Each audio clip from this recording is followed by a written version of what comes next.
नमस्कार, राज की बात में आपका स्वागत है। पहलवान अभी धरना प्रदर्शन कर रहे हैं। धरना प्रदर्शन के पीछे ये जो वजह बताई जा रही है वो ये है कि बृजभूषण शरण सिंह जो भारतीय कुश्ती संघ के अध्यक्ष हैं वो महिला खिलाड़ियों के साथ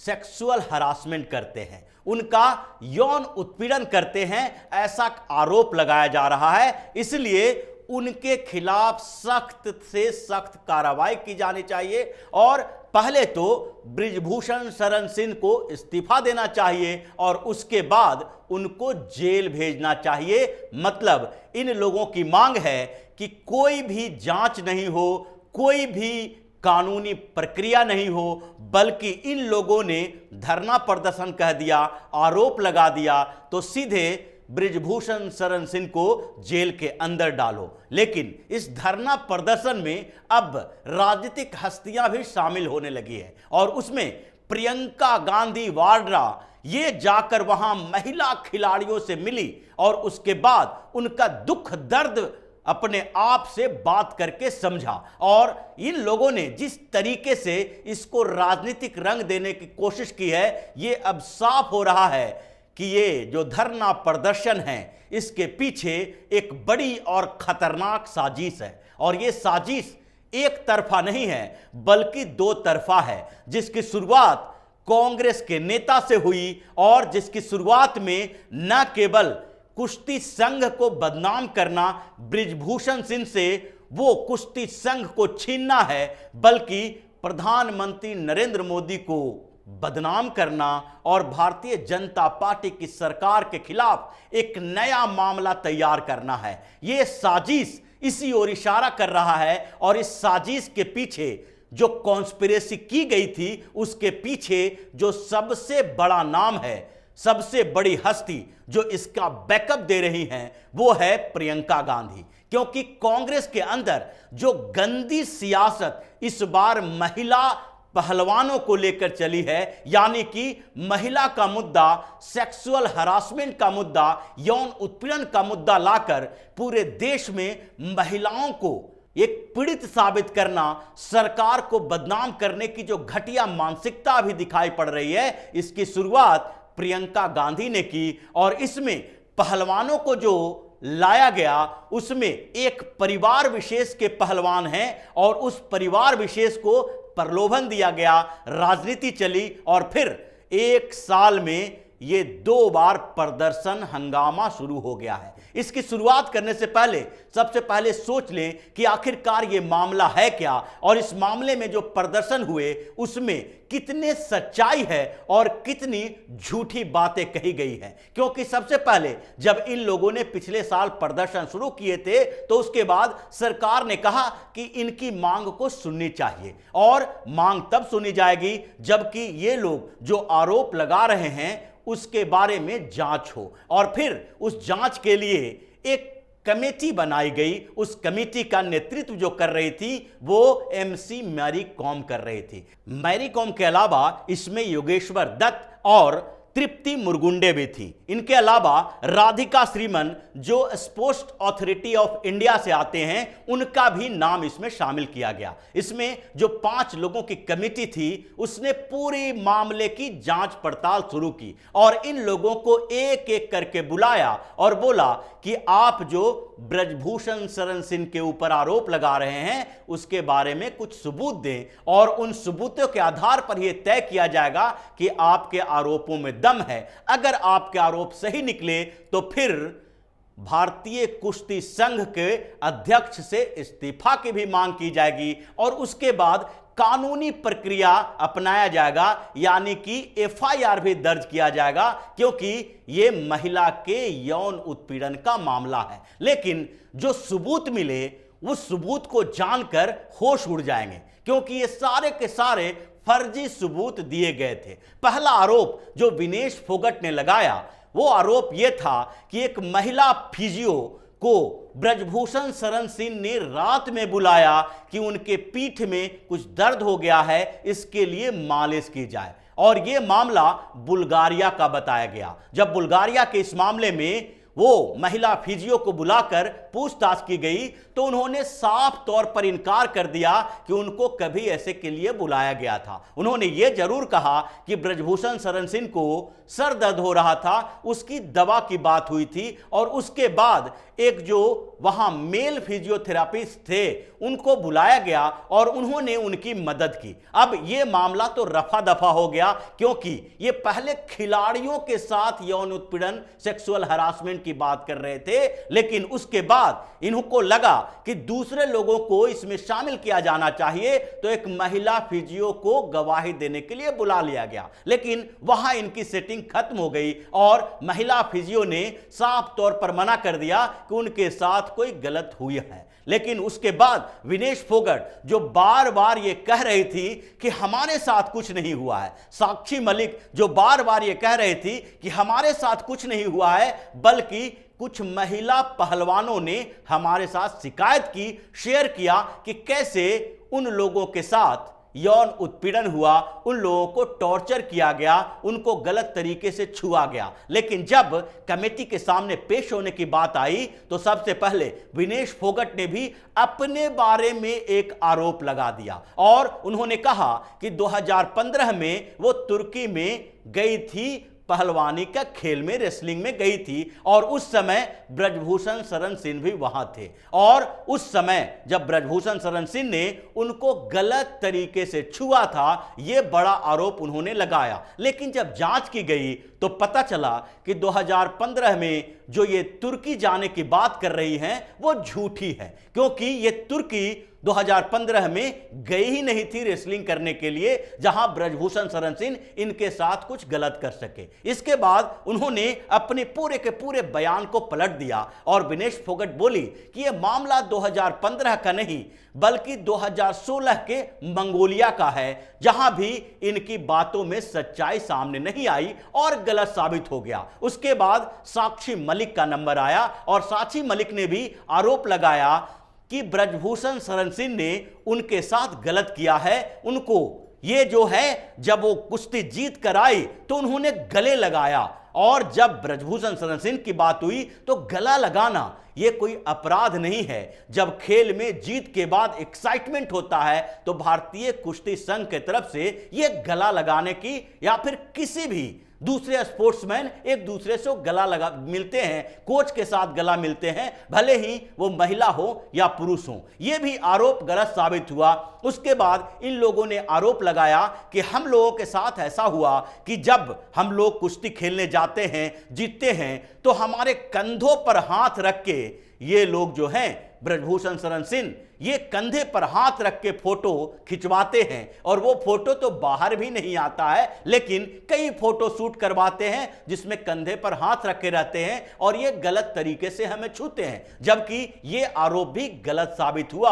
और मैरी कॉम के नेतृत्व में जो कमेटी थी उसने इसी महीने यानी अप्रैल के पहले सप्ताह में अपनी रिपोर्ट सौंपी और उस रिपोर्ट में साफ तौर पर यह कह दिया गया कि ये सारे के सारे आरोप गलत हैं और कोई भी आरोप साबित नहीं हुआ। ब्रजभूषण शरण सिंह को क्लीन चिट दे दिया गया। अब इनके जो प्रदर्शन, धरना और दूसरे स्तर पर जो तरीके इन लोगों ने अपनाया था बदनाम करने की, वो तरीके तो झूठे साबित हुए। कमेटी का फैसला जो आया उसमें ब्रजभूषण शरण को पूरी तरीके से क्लीन चिट दे दिया गया। तो अब क्या किया जाए, क्योंकि कॉन्स्पिरेसी तो पहले से शुरू थी और ये था दो तरफा, इसलिए फिर से ये मैदान में उतर आए और एक तरफ इन्होंने धरना प्रदर्शन शुरू कर दिया, दूसरे तरफ इन लोगों ने सुप्रीम कोर्ट का दरवाजा खटखटाया ताकि एफआईआर दर्ज की जा सके। सुप्रीम कोर्ट के लिए तो यह जरूरी है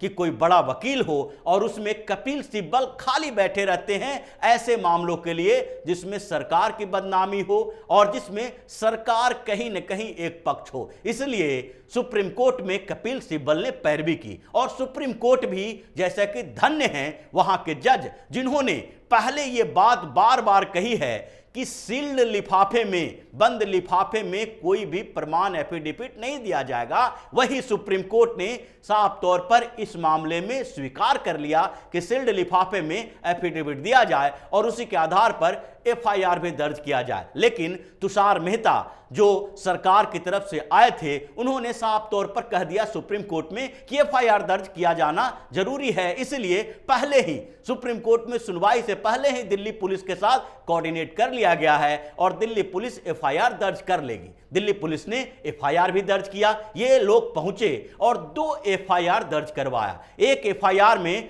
पॉक्सो एक्ट लगाया गया, यानी कि एक नाबालिग बच्ची के साथ ब्रजभूषण शरण सिंह ने कुछ गलत किया है, यह आरोप लगाया गया। उसके नाम की चर्चा नहीं है, यह सब बंद रखा गया है और दिल्ली पुलिस को भी कहा गया है कि उसके बारे में बाहर में कोई खबर नहीं आनी चाहिए, उसके जान की सुरक्षा के लिए उसके पूरे व्यवस्था किया जाना चाहिए। यहां तक तो ठीक है, लेकिन दूसरा जो एफआईआर दर्ज किया गया वो उसी बात को लेके है कि इन लोगों को दूसरे महिला पहलवानों ने कहा, शिकायत की और उस शिकायत के आधार पर यह गवाही देने के लिए तैयार हैं, जो गवाही इन लोगों ने पहले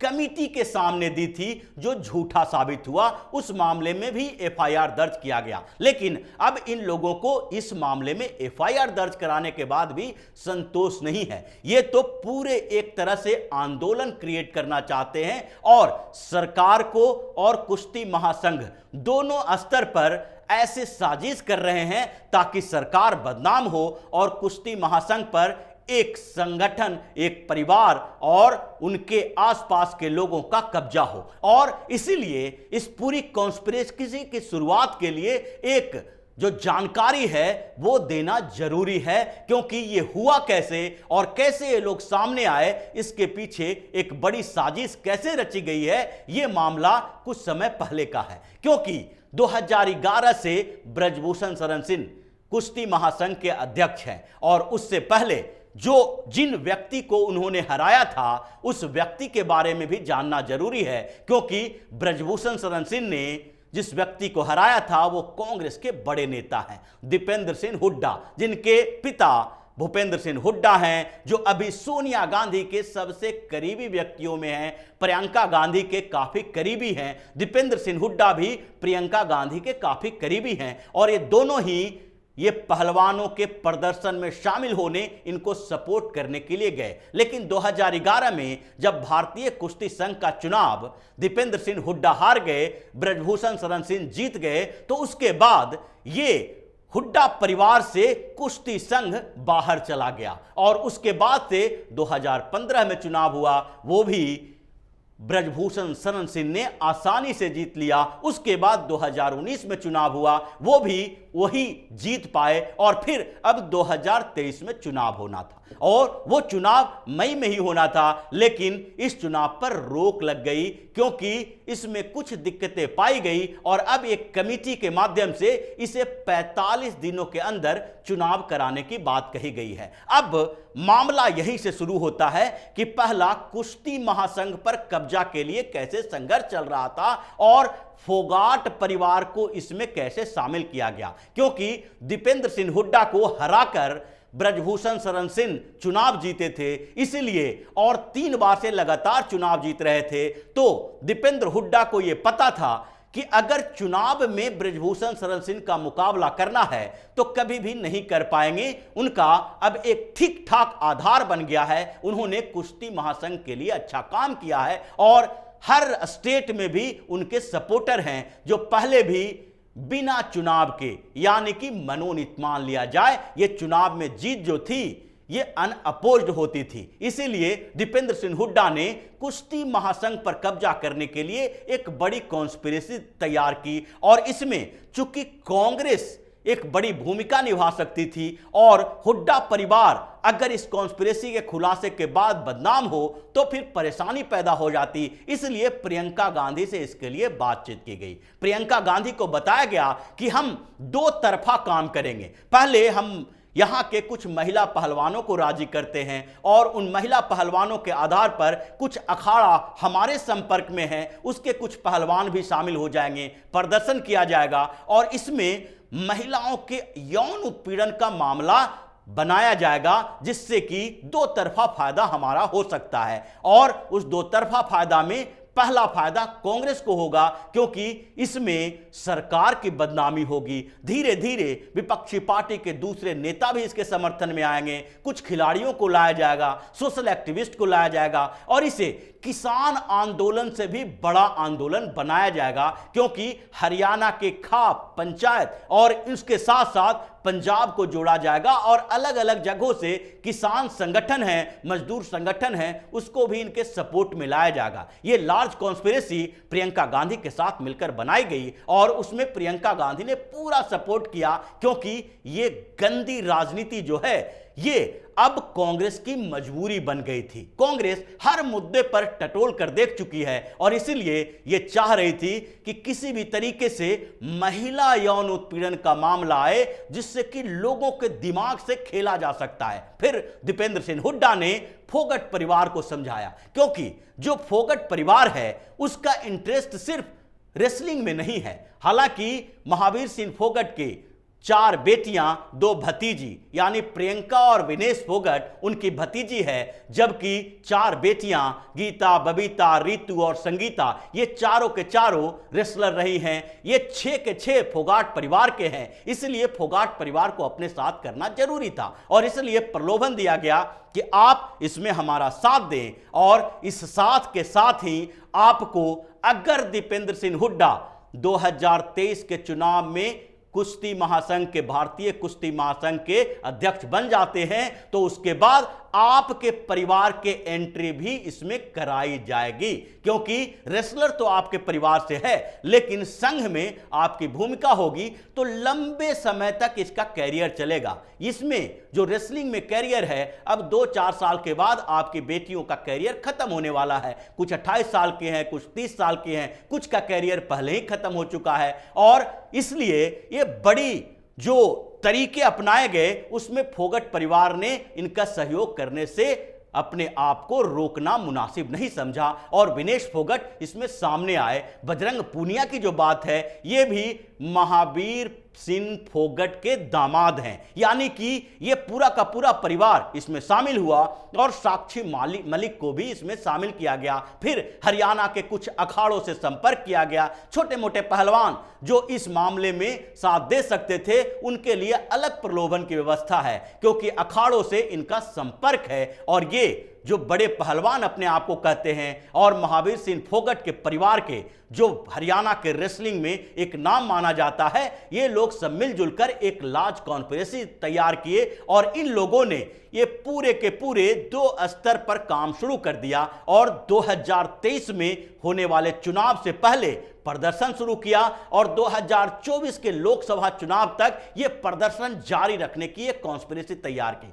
क्योंकि अगर देखा जाए तो इस पूरे मामले में जब एफआईआर दर्ज हो चुका है, सुप्रीम कोर्ट इन्वॉल्व है, तो इन लोगों का मानना है कि दिल्ली पुलिस पर भरोसा नहीं है, कानून पर भरोसा नहीं है, सुप्रीम कोर्ट पर भरोसा नहीं है। यानी कि ये वही भाषा का उपयोग कर रहे हैं जो भाषा सीएए के समय में, जो भाषा विपक्षी पार्टी के नेताओं की है, जो मोदी सरकार को बदनाम करने वाले हर संगठन और सरकार के विरोधियों की रही है, जो साफ तौर पर कहते हैं कि देश में लोकतंत्र नहीं है, साफ तौर पर कहते हैं कि जो सुप्रीम कोर्ट है, हाई कोर्ट है, ये सरकार के इशारों पर चलती है, ये साफ तौर पर कहते हैं कि चुनाव आयोग सरकार के इशारों पर काम करता है। तो यही लोगों की भाषा ये भी बोल रहे हैं और ये पूरे के पूरे जो बड़ी साजिश की जा रही है उस साजिश का अब पर्दा उठने वाला है, क्योंकि इन लोगों का एजेंडा इस बार नहीं चलेगा। जैसे किसान आंदोलन के समय में इन लोगों ने लंबा समय दिया था, अब सरकार इस पर लंबा समय देने वाली नहीं है और इसलिए पीएम मोदी ने भी गुस्से में इन लोगों से यह बात कही है। यानी कि अपनी बैठक के दौरान जब सारा मामला उनको क्लियर किया गया, अमित शाह को जब क्लियर किया गया, तो इन लोगों ने कहा कि जो कानूनी प्रक्रिया है उसी का पालन किया जाएगा और इन लोगों को कोई एक्स्ट्रा प्रॉफिट देने की जरूरत नहीं है। न इनसे मुलाकात करो, न इनसे बातचीत करो और जो कानूनी तरीके हैं उसी का पालन किया जाए। तो इस बड़ी साजिश के अहम किरदारों में प्रियंका गांधी भी हैं, बजरंग पूनिया भी हैं, दीपेंद्र सिंह हुड्डा भी हैं और साक्षी मलिक इसमें एक प्यादा बनकर सामने आ गई हैं। मतलब ये दो कॉन्स्पिरेसी जो है, सरकार को बदनाम करना और भारतीय कुश्ती संघ पर कब्जा करना, इन्हीं दोनों के आधार पर आज ये धरना प्रदर्शन किया जा रहा है। तो इसी तरह की खबरों के साथ फिर से हाजिर होंगे, तब तक के लिए बने रहिए हमारे साथ और देते रहिए हमें सहयोग, ताकि इसी तरह की खबर हम आपके लिए लाते रहें। धन्यवाद।